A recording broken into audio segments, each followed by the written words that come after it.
What a surprise. State-sanctioned brutality quells a revolution in Iran. Another surprise. Trump turned the Gaza peace plan into yet another grift. All that and an interview with Kurdish-Iranian filmmaker Hamoun Dolatshahi. This is the Foreign Report. Let's get into it.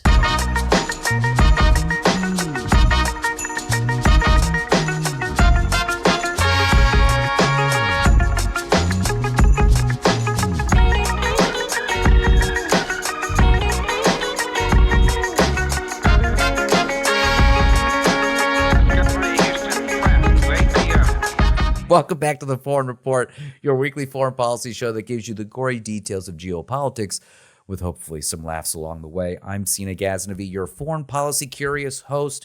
With us is our co-host, comedian, director, Columbia Journalism School grad, Travis Irvine. Hello, Sina.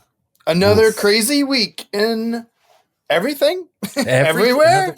All of the above? It's like that. Everything, everywhere, all at once. Yeah. It is just not as funny. Newsletter, sign up for it, foreignreportshow.com, theforeignreportlpn@gmail.com. My bad on the full interviews. I have not uploaded them. They are going to be uploaded by the time you receive this episode. You'll have the Frank Spring. You'll have the Nadine Strassen. You'll have Samira Mohyeddin. You'll have all of these full interviews if you're a subscriber to the show via our website. So make sure you do that. Travis, the massacre in Iran is technically over. The regime there murdered so many people. Right. I'm seeing numbers over 16,000 now. It's just insane what's happened.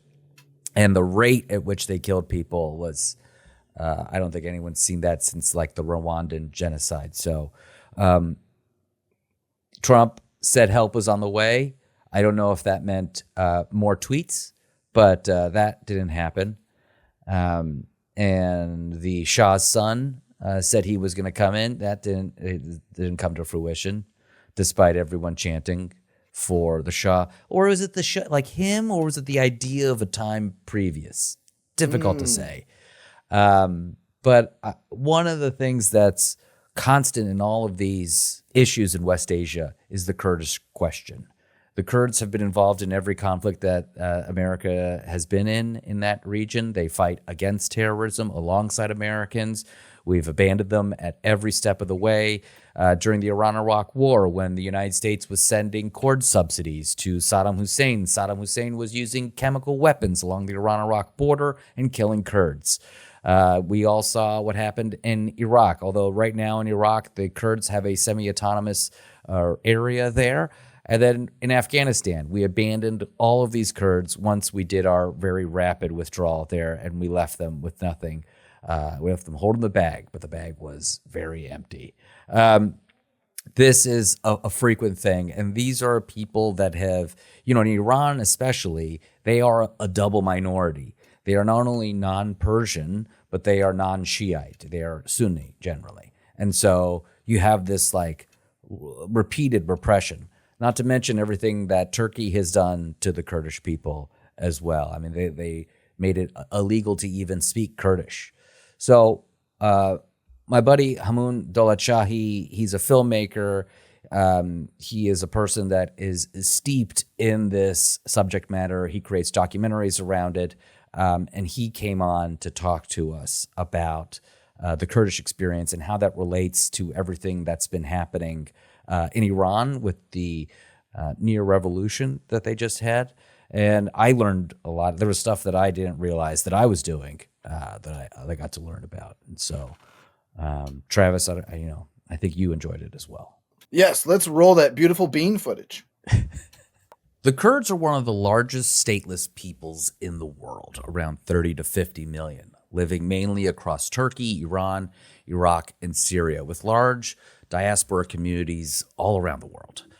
Their situation differs sharply by country. In Turkey and Iran, Kurds face deep political and cultural repression. In Syria, they briefly built a self-governing system during the civil war, which was largely ended after the recent deals with Damascus. Only in Iraq do Kurds have some form of formal autonomy, though even that remains very fragile. Across the region, Kurds are still negotiating the same question: how to secure rights safely and having dignity without a state of even their own. Hamoun Dolatshahi is a Kurdish-Iranian filmmaker and the founder of Zagros Films. His work investigates issues of identity, migration, and centers the diasporic experience. We're thrilled to have him on the show. Hamoun, thank you for being on the show. First, did I get everything right in my little intro there about the Kurds? That was beautiful. Wow. Thank you so much for Look at having that. me. Yeah. Look at that, Travis. Yeah. Look at that. Look at you. You're a Kurd expert. We can end the show. End the show. Please don't. Everyone gave you everything we wanted to know. I wanted to have you on. You and I met because you're developing an amazing project.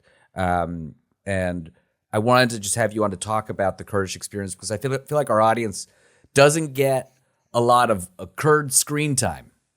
And yet the Kurdish experience pops up in the news whenever America decides to go and freelance something in West Asia. And so I'd love to maybe start with, just from your perspective as an artist, how do you carry the Kurdish history? How do you carry all of these moments in the past where Kurds have been intersected with American foreign policy? I think that's a really interesting question. I love one of these sayings that Kurds have: no friends but the mountain. And I always think about that when I think about the relationship we have with different countries and different people. And that gives me this idea that we have to build relationship with different people and not different governments and countries. And that has been something that really shapes my activism, the view that I have in the work that I do. Because if you're working with a government or you're working with a country, and if you're working with a state, especially as a stateless people, you're going to get betrayed all the time. And that's like something that is very predictable. So I think my view now is very close to the Kurdish theory that comes from Turkey, is a view that is post-borders and is a view that hopes to create solidarity, to create intersectionality with all people who have similar visions for freedom and who are moving towards freedom, dignity for all. And I think Kurds historically have had to really learn this through the hard way, because we had to work with all these different countries and governments trying to get the rights that we thought we could get. But at the end, what really brought Kurds freedom was their own organizing and their own activism. And once they started defending themselves, which started in Turkey. You know, and we're sitting here after the Iranian Revolution, which I don't know, is there a name yet for this last one that almost happened? I'm not sure yet. But that... The not Pahlavi Revolution. Yeah, the not Pahlavi. Yeah, the almost Pahlavi Revolution. You know, and you've posted these videos. You went to the protests recently in, I think it was Los Angeles here, yeah? And there's this thing, and we've talked about this on the show, where the monarchists, the people that are very pro-Shah, kind of like invalidate every other voice for freedom and for a protest against the regime. And Mahsa Amini, the woman who was murdered by the Islamic Republic of Iran that sparked the Zan Zendegi Azadi protests, she was Kurdish. And I feel like people sleep on that too often. And you were in the protests and you tried, and this video is incredible. We'll have to put it in the show notes. People, and you'd think at a protest, everyone would be down with whatever you're going to say. You know what I mean? Like, I could say, "Here we go Steelers" at an LA Persian protest, and everyone would be like, "Okay, here we go Steelers." Maybe no, they would fight you. They would fight. They would fight me. They would fight me. But it's like, we love Kubide. They'd be like, "Okay, we love Kubide," and it's just like, no, you said Zan Zendegi Azadi, and then you got screamed down by a bunch of people that said, Javid Shah. And you were like, hey, man, what's going on? Why can't we just there's no space for that? Tell me about that experience, and why do you think that is? Of course. I'm going to do back up a little bit. Please. So Mahsa is Gina. I want to talk about it a little bit. Her name is Gina Amini, and Mahsa is her government name. And why that matters is because Kurds cannot have Kurdish names in their government names, right? In their passports, in their birth certificates.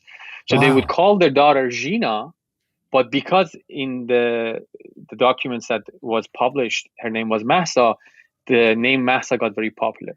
But when you look at the video of her mother screaming at her grave, she's saying, Gina Gyan, Gina, my dear, Gina, my dear.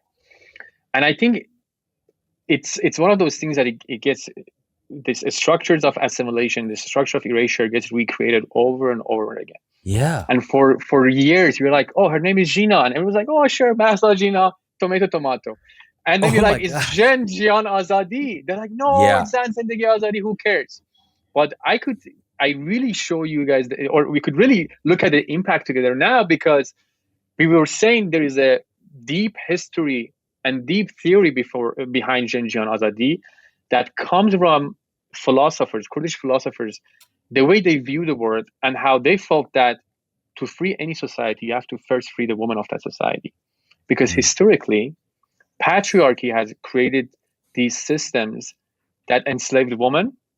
And in any society, if you want to free that society, you have to free the people who have been the most oppressed, and the most oppressed in any society is a woman. So I'm like doing a very, very short summary of what this really is, but the theory is, there's books about it. But when we try to talk about it in the Jen Jian Azadi revolution, it was like, no, like it's the same, Zan Zendegi Azadi, Mard Mihan Abadi. They were adding things to it, they're exchanging it, they're saying, oh yeah, the Iranian women also have done this. And I'm like, nobody is trying to take away the work that has been done. That's why it's important to give credit when credit is due. Because you could actually trace where these things come from, right? When you really trace like the Iranian women's movement, you could learn, oh, it's beautiful, the stealthy freedom, they really cared about the hijab. The hijab was an essential part of women's kind of like freeing themselves from the oppression that was put on them, right?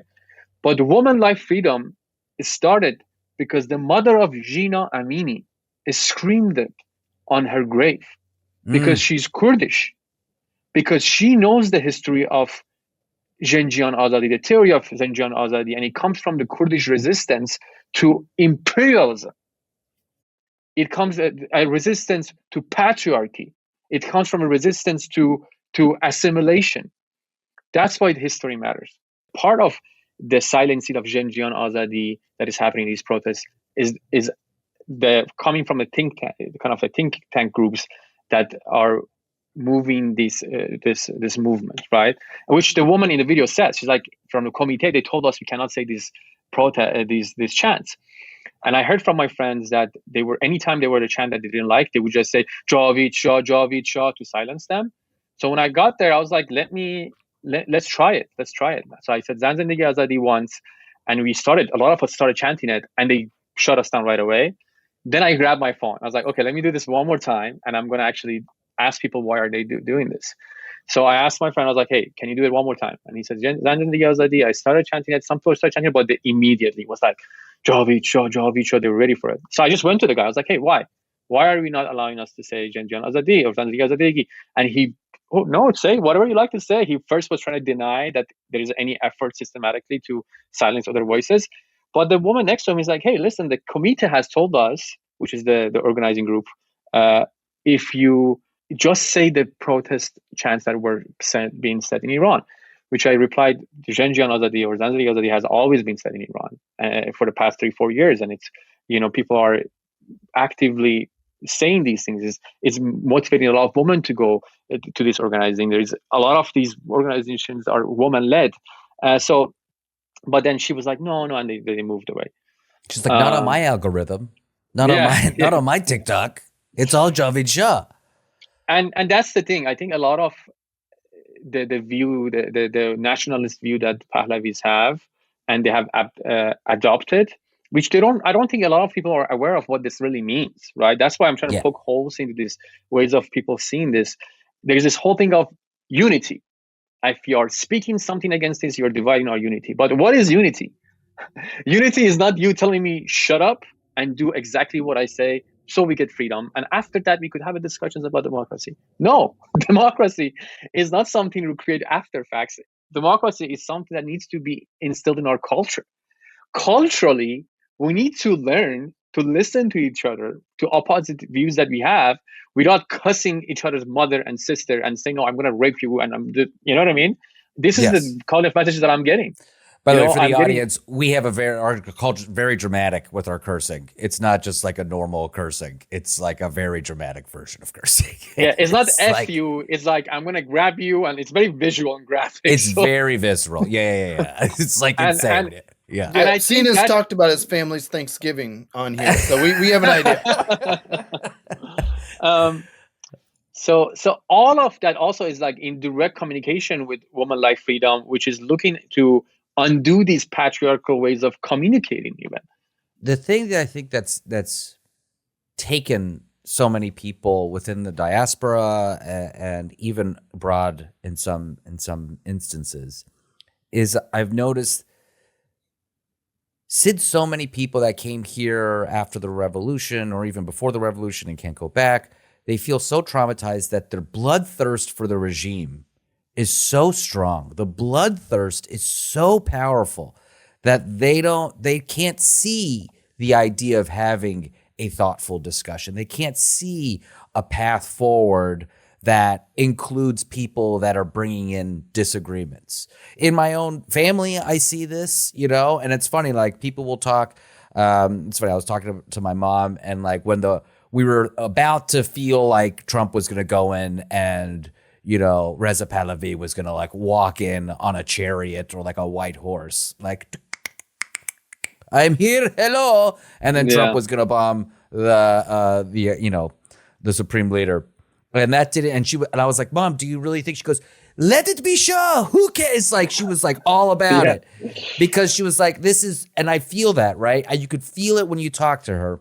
I also was like, if it's going to be him, fine, whatever. Some people saw the video, but I was like, if it's P. Diddy, great. If it's Skeletor, great. I don't care at this point. Get these people are being massacred. Let's get them out. But now that the dust is settled, I would like to have a more thoughtful discussion about this because this guy keeps saying that he's a transitionary person, but every politician I've ever seen that's gotten up and said, I will lead you, has said, I have done X, Y, and Z in the past, and this is why you could trust me. I've never seen the grandson of some important person say, my granddaddy was really important. My father kind of fucked things up a little bit, but don't think about that too much. I'm really good. I have been hanging out and going to the clubs for a long time, but with your money. Yes, with your money. But listen, I got you. We're going to have a vote. I know how to use the vote function on Twitter, so we can do this, everybody. This is what was perplexing to me. That's so interesting because there's an issue of positionality. When people say, okay, Shah is fine. Shah is fine for who? Yeah. Is Shah fine for Kurds? Listen, the world revolves around me, Hamoun. I understand. And I'm not saying this also as a criticism of your idea. No. I'm just saying that, like, literally what people disregard when they say, oh, like, because I have this conversation on a daily basis with many people. They're like, yeah, Shah is going to be okay. And then we figured out, I'm like, well, a lot of Kurds were executed under the Shah, on her father's regime and his grandfather's regime. I think I have to double check this. I think it's even more than the Islamic Republic, but that doesn't matter. What matters is that the attitude they have towards minorities has always been shut up and follow. When I was living in Iran, I remember in every city that I lived that was Kurdish, the leaders, the Shahdar, the mayor, the leaders of the school, every leadership position was first Persian, second Shia. You couldn't see a Kurdish Sunni person in any position of power. And they keep saying, we will give you power. No, you will not give us power. We've seen it many, many times. We will always take away our power. And saying this like is like we think they think we are like 5-year-old kids. Hey, come support us and we will promise you we will give you this candy. No, we have seen it again and again and again. You have killed our leaders, you have executed our leaders, you have helped other governments, you have helped Turkey kill our Kurdish people in Turkey, you have helped Assad to kill the Kurds in Syria, and you keep telling us, yeah, we will take care of you this time. No, you will not. We will not support you. We will not trust you. Kurds did not vote for Jumhuriya Islami, for Islamic Republic. They did not support the Shah. They did not support the Islamic Republic, and we will not do it again. We want democracy. We want power. We want autonomy. We want to be able to make decisions for ourselves, because when we give the power to anybody else, they always erased us physically, historically, culturally. Which other country has chemically bombed its own people? Which other country? My grandfather, Khal Khali, literally went to the Kurdish regions and killed people, right? My grandfather was one of them, who was a Khan, which is like someone who owned some land and was living his life. They bring him out, they put him in front of his 8 children, and they kill him, shooting him without anything, without any like court. Like, what was the crime? What was the crime? My mother was 8 years old when she went to her father's body, holding him with the blood in her hands. Any Kurd that you have seen has experienced that kind of trauma. I literally was in a screening the other time, which was about Genjian Azadi. There was 4 or 5 Kurds, and there was a few other nationalities. Every Kurd in that place had a family member being executed or killed by by Islamic Republic. And that is the same way under the father of this guy, Pahlavi. We have seen it. Any resistance, anytime you have a Kurdish flag, you will be treason. You speak like Ataturk, who was the most fascist leader that made the Kurdish clothes illegal, speaking Kurdish illegal, directly worked with the father of Pahlavi, the Reza Shah, to oppress Kurds, to take away their rights, to make sure that their culture doesn't survive. Because in their ideology of a democracy, there's a oneness that is only Turkish or only Persian. And that oneness is so dangerous. When they tell us, hey, we are united, you're removing our unity. No, you're removing your fascism. You're removing your ideology of nationalism that wants to erase everything about me and goes to very violent extents to do that. And we have seen it. First of all, so sorry that happened to your grandfather. And the number of stories that this regime, both the Islamic Republic and the Shah's regime, which there's this retrotopia that happens with people when they think about the Shah. They think about all the good things. They think about, I have this picture behind me of women, dressed freely and stuff like that, and like people partying and stuff like that. But they, forget about the Savak. They forget about the all these terrible things and the fascism that was related to that. So why, as Iranians, we don't want to look at the history and learn and not repeat the same mistake? It's not time for another one people, one language, we are all one. No, we are not. We are not. The experience of you who lived in Tehran is very different than the experience of a person who lived in Baluchistan, who lived in Kurdistan, who lived in Turkmenistan. The Kurds and Turkmens were the people who voted no against the Islamic Republic, and the Islamic Republic literally militarily attacked them right after that election. Because they said, no, we do not recognize the Islamic Republic. We think it's another good idea. And they're like, okay, we're going to come and bomb you and kill you and force you to live with us in this way. What is Shah offering that is different than Islamic Republic? What is Shah offering to Kurds, to Baluchs, besides shut up and get in line? As far as Kurdish autonomy goes, there was this self-governing system that was happening in Syria. Can you tell us a little bit about that? It's called the Rojava. Is that right? So that all comes to democratic confederalism. It's an ideology that was developed by theories and activists in the Turkish part, where at first Kurds' resistance was for a statehood. We're like, okay, the only way we could survive is to have a state because we have been always oppressed. But as the resistance continued, the leaders were saying, we cannot solve violence with violence. We have tried, we have fought, we have done all these things, but we have learned through this journey that we cannot solve violence with violence. So we need to be able to exist beyond the definition and understanding of borders. And that's a whole theory I could talk about. I thought about it right now, but I could like really talk about it for hours. But I'm gonna try to simplify it, right? The way we think of power is like this. I tell you what to do, you tell this person what to do, what this person tells this person holding what up to do. 5 fingers in a hierarchical fashion. Yeah. But the way that we should work and the democratic confederalism wants to work is this way. Flattening so the power it out. So taking is from a non-hierarchical, hierarchical, vertical, not hierarchical, but just a flatter system. Yeah. So when the system is this way, when the system is in a way that the power is hierarchical, we create entities that hold power, right? And these entities, we have elections, we have these things, but these entities hold power for like a long time, for 3-4 years, and it's very hard to change them and influence them. But the way the democratic confederalism works, it works on very local level. Power comes from local, from direct democracy of people organizing, and it's on issues. So, for example, like the Kurds in Rojava had this congress of people who would come from Arabs, Kurds, whoever lived there, and they would talk about their issues, and they will democratically talk about how to solve these issues.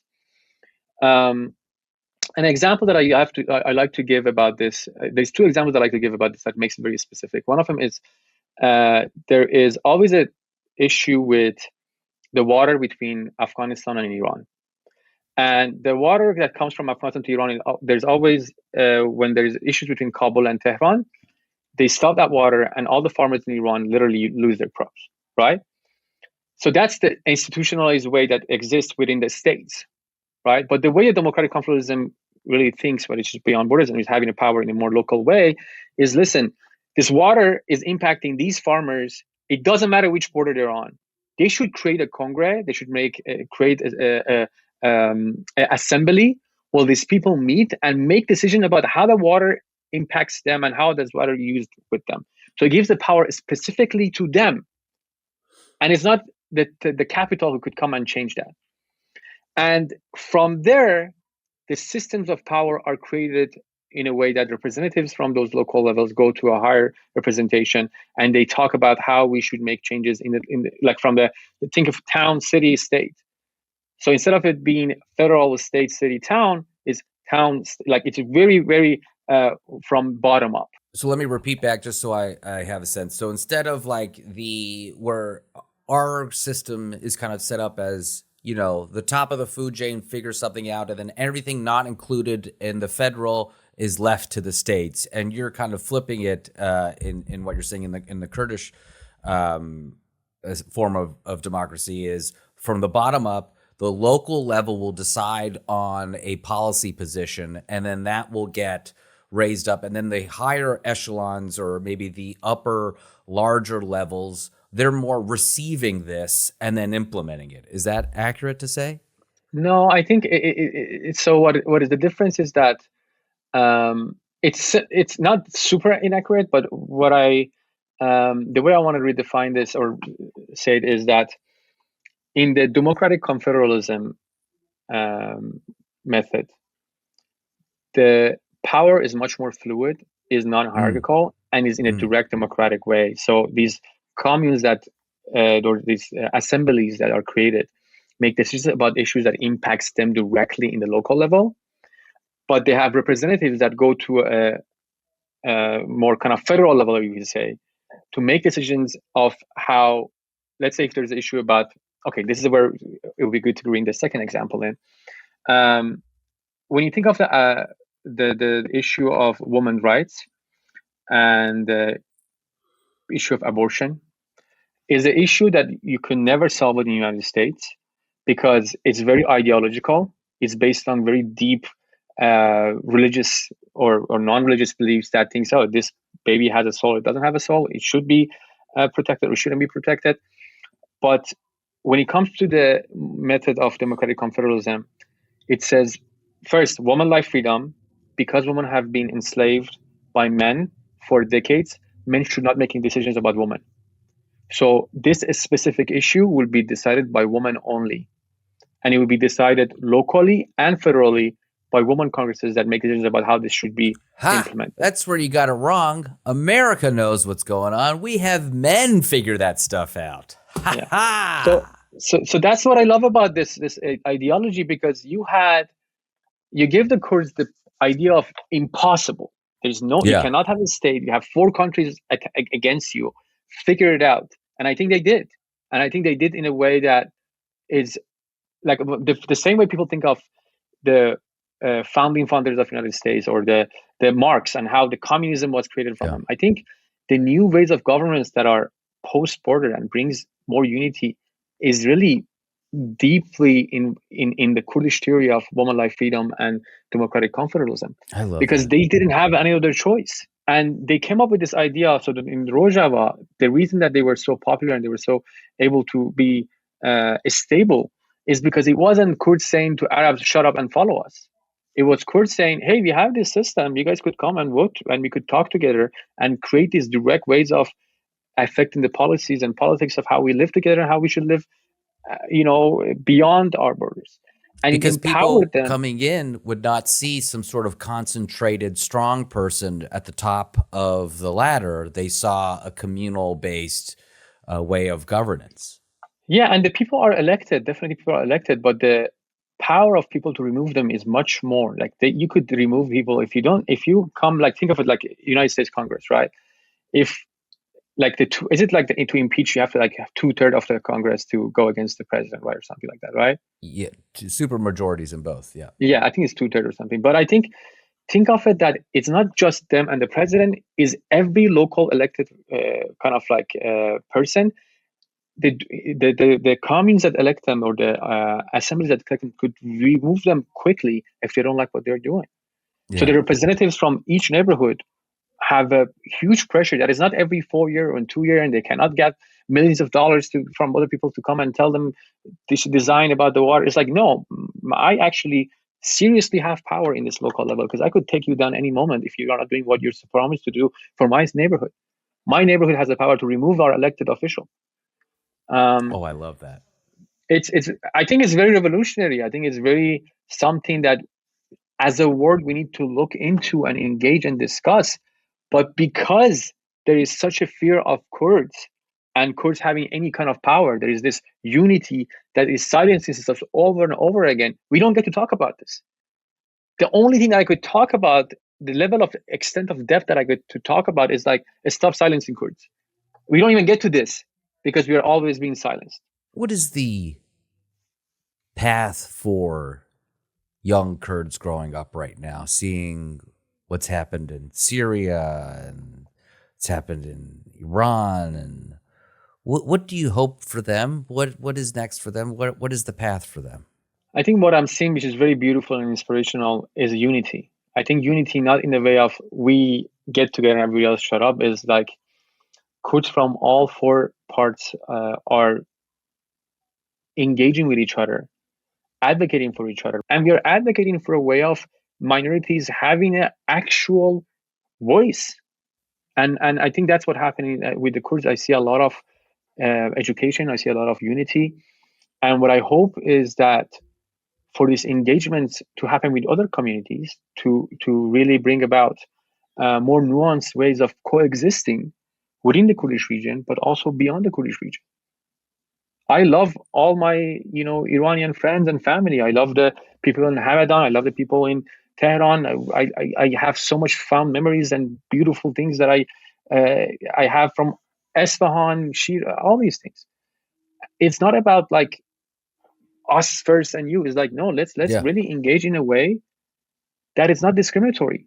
And we haven't learned that. We haven't discussed that. We haven't engaged with each other that way. So my goal is for young Kurds, is to really dig deep into their theory, dig deep into their activism, because what they have is gold. The solution to the Middle East problems for me lies within Kurdish theory, which again is inspired by many revolutionary theories from the West, from Palestine, I'm not saying it's like a thing, it's like a very nuanced thing.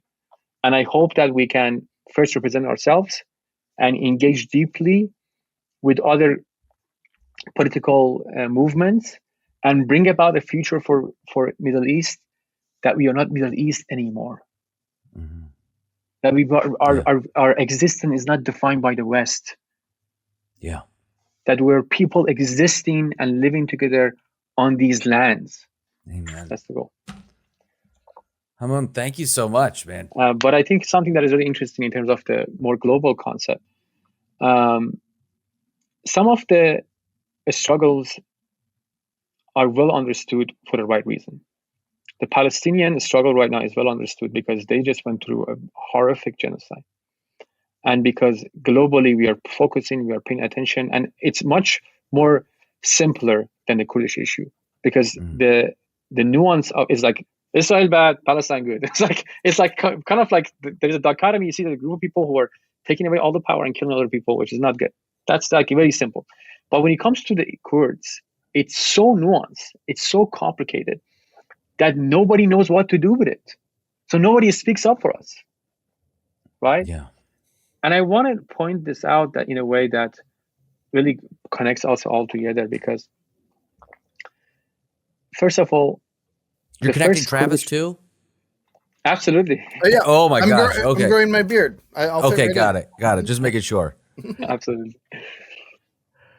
I think the Kurdish struggle for freedom should be taken seriously, because the Kurdish struggle for freedom is deeply connected to the anti-state democratic way of living beyond borders, which would directly impact the way we look at Palestine and Israel.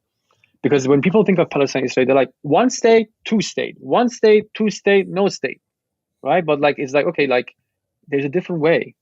There's a way to exist in a democratic way that it doesn't require this a statism to define who we are. How we live together as people, how we decide, how we think, could really be the definition of how we engage with each other. I think the biggest challenge is not even the statism, it's the capitalism that supports statism, because capitalism needs these fundamental blocks of units of economic resources that they can inject capital into and extract value from consistently. And so if you go to like an investment bank and they're like, well, we want to invest in the Kurdish, they're like, where I don't know where to even start with that. And so I think it's it is a revolutionary mindset. Forget a revolution that almost happened in Iran, but a revolutionary mindset of everyone's almost on their soul, I think, at a very deep level, to really rethink how we relate to each other and how we want to organize, which I think is beautiful. And I think we can all be inspired by the Kurdish way of organizing and making decisions. So many of us talk about the flat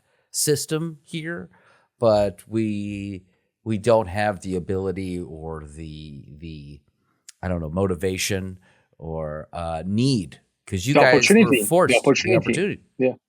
I think what happened in Rojava was that for the first time, they really had the opportunity to practice it. They had the opportunity to practice it, and they did it, and it was beautiful, and it is beautiful, and they're fighting for it. And I think once we think historically, I think something gives us perspective. Right now, the Kurdish story is not even talked about anymore. It's something that people probably laugh about. People will think about like, oh, Kurds, there's villagers. That's something that they have told us over and over again, right?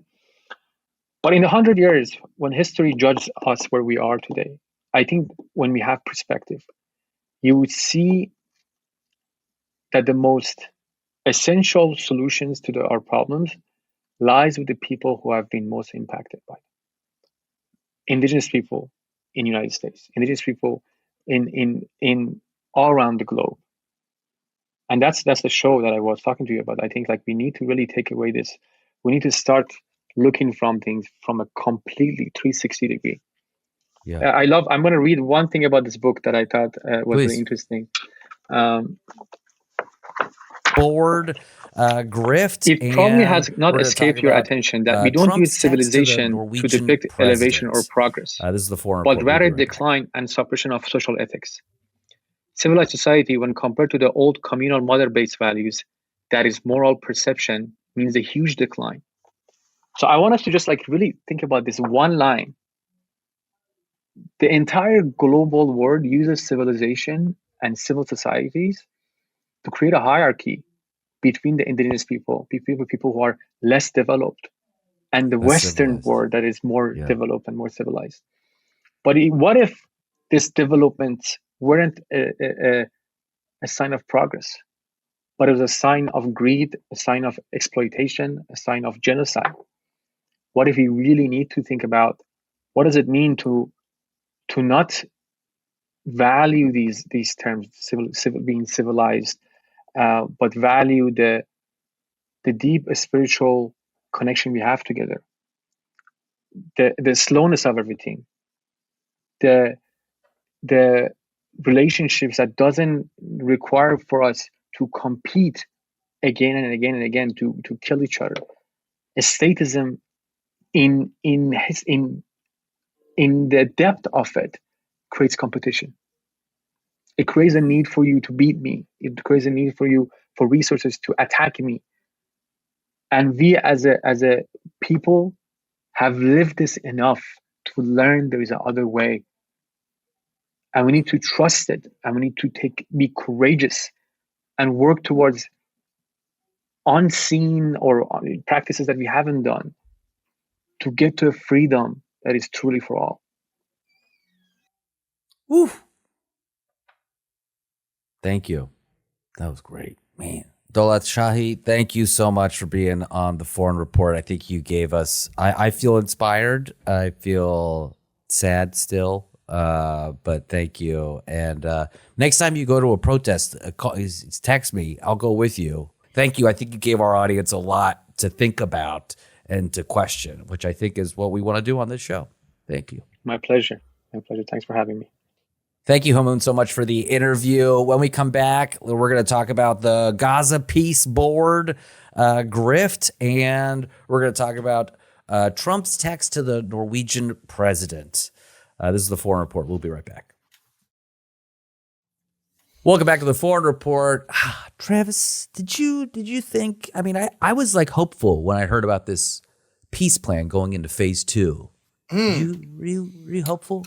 I don't know, because how did phase 1 go? Is phase 1 even complete? Sometimes you just skip phases and you say, we did it. You say, exactly. It's like, I bought the gym clothes, but did I actually ever go to the gym? Right. I took the vacuum to the garage. Yeah. It will get clean. Sure. Phase 1 is complete. And honestly, what does that even mean? What Trump has decided, it's time to implement phase 2 of his, quote, peace plan for Gaza, which calls for the formation of a board responsible for coordinating with technocratic Palestinian leaders to rebuild Gaza. That would be called the, quote, Board of Peace. God, the names are ruining my life, people. We've been hearing a lot about this, right? So no, not at all. I just started seeing it in the news and I didn't even actually know what it was, but the board will be focused on Gaza, is called the Gaza Executive Board. So it's more, for a bunch of Republicans, it's a lot of administrative state trash right now. Right. Its formation was quietly announced alongside the splashier Board of Peace, or as Trump calls it, quote, the greatest and most prestigious board ever assembled at any time, any place. Wow. Wow. Into which Trump has already named Jared Kushner and Marco Rubio. So that's good. No nepotism, merit-based. That's good. The board did not mention Gaza in its charter, which is always a great sign. Great. Instead, it claims it will, quote, Travis, do you want to read this part, what it claims to be doing? It will promote stability, restore dependable and lawful governance, and secure enduring peace in areas affected or threatened by conflict. And will undertake peace-building functions in accordance with international law, and we all know how much I love international law. And so permanent seats, and I'm so happy you read that. It makes my life way better. Thank you. Makes my life way worse, but that's fine. I do it for you, baby. Thank you.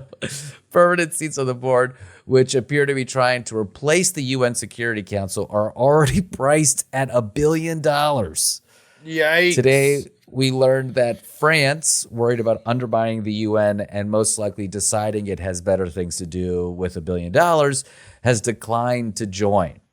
In response, Trump threatened a 200% tariff on French wine and cheese. Oh, come on. I mean, That's all they have is wine and cheese. That's French.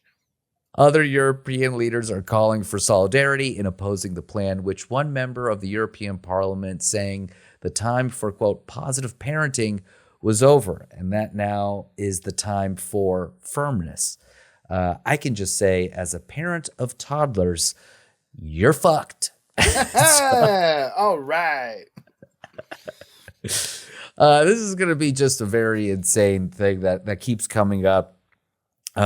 Trump keeps trying. It is breathtakingly impressive how he turns everything into a grift. Like, right. I'm sure Trump vodka will be on every table at this peace board. Yes. Oh, sure. Yeah. And once the water starts flowing into Gaza again, it will be Trump branded bottled water. I mean, you already know even just as I was reading that in my hilarious Trump impression, to talk about peace building, he's going to be doing the building. Like, you already know he's going to be throwing his name on anything that gets built there, whether it's a hotel, casino, or another wall. I mean, good grief. You could give him credit to some degree, or his administration, for getting to this point, for getting Israel to phase 2, whatever that means. Even to phase 1.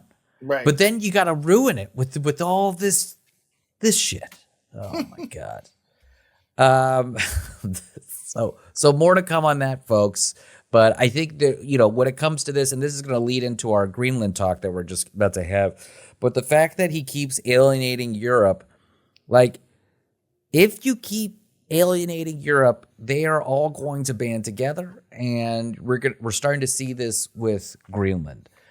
Trump is heading to Davos and the World Economic Forum this week, where he will meet with European leaders to discuss, among other issues, the future of Greenland. Trump made his position on who should control Greenland abundantly clear in leaked text with Norway's prime minister, where he cited his Nobel Prize, quote, snub as one factor in his reasoning to no longer think, quote, purely of peace. First of all, let me just say, Trump is not going to put any sort of military situation in the mix here. No one's going to do that. I know he says it. I know there's threats.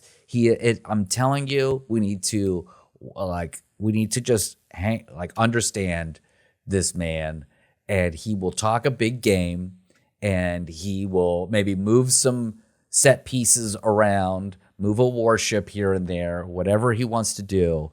But this will be a deal, kind of like tariff economic war of some kind, that if it even escalates to that, but he'll come around. Someone will say a bunch of nice things to him, and then he'll tap down. Here's a tweet that we got. It's the POTUS letter to Jonas Galstor, and this is the ambassador, and then he was supposed to pass this along to the Prime Minister of Norway, right? Yeah. Wow. Now you definitely need to read this. I definitely have to read this. Oh, darn it. It's not Norwegian, so I think you can handle it. Yeah, right. And now, by the way, for those that are going to just listen to this, the part that is most troubling, which anyone that says that Biden was not with it should just show them this tweet, this letter, because he capitalized random words. Things that should be written out are in numbers. This is detached from any sort of reality. I've been on hallucinogens and been able to be more coherent than this. Go ahead, Travis, take it away. I think I've hung out with you when that was happening, and you were great. You were fantastic. This, however, is unhinged. It is foreign policy by tweet, and as if a Truth Social post was a letter to a prime minister. Here we go, folks. Dear Jonas, I love the Jonas Brothers, and you're my favorite. However, considering your country decided not to give me the Nobel Peace Prize for having stopped 8 wars, plus all caps, I no longer feel an obligation to think purely of peace, capital peace, although it will always be predominant. But can now think about what is good and proper for the United States of America. Denmark cannot protect that land from Russia or China. And why do they have a right of ownership anyway? There are no written documents. It's only that a boat landed there hundreds of years ago, but we had boats landing there also. I have done more for NATO than any other person since its founding, and now NATO should do something for the United States and me. The world is not secure unless we have complete and total control, all caps, of Greenland. Thank you, President DJT. Wow, and honestly, you added some stuff in there, and people aren't going to know. It just That's all what I'm flows. saying. That's what I'm. Yeah. It wasn't, honestly, you weren't, I'm sorry to say, you weren't absurd enough with the things you added. They weren't. The things I added were things that he would add. And he probably wanted to. And his thumbs weren't working fast enough. Oh probably. my God. I don't know how he hits that caps button so quickly. God. That's the bonkers part. Because it's like when I try to do anything all caps on my phone, I have to like make sure he's actually quite nimble with the thumbs. That's probably the most nimble thing about him. Oh my God. Well, mind blowing.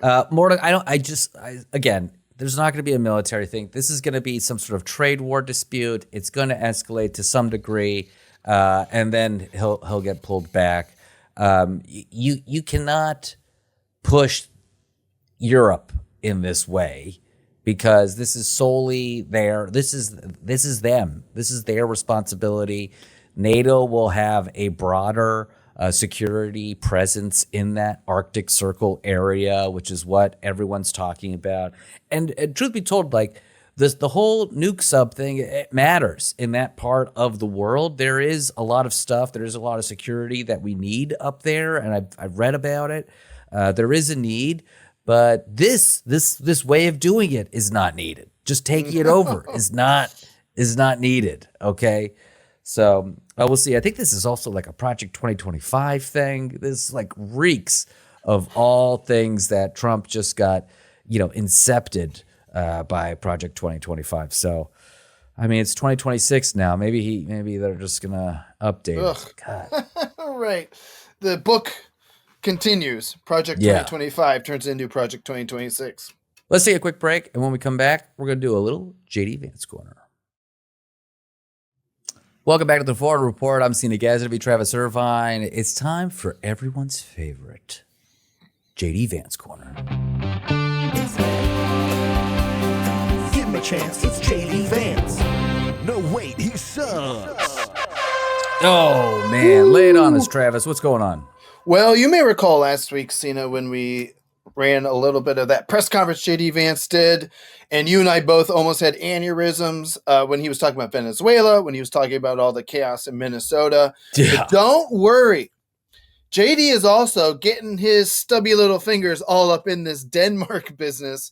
Oh, and you may recall, I mean, we've been covering JD for about a year now. It's been a year of the Trump-Vance administration.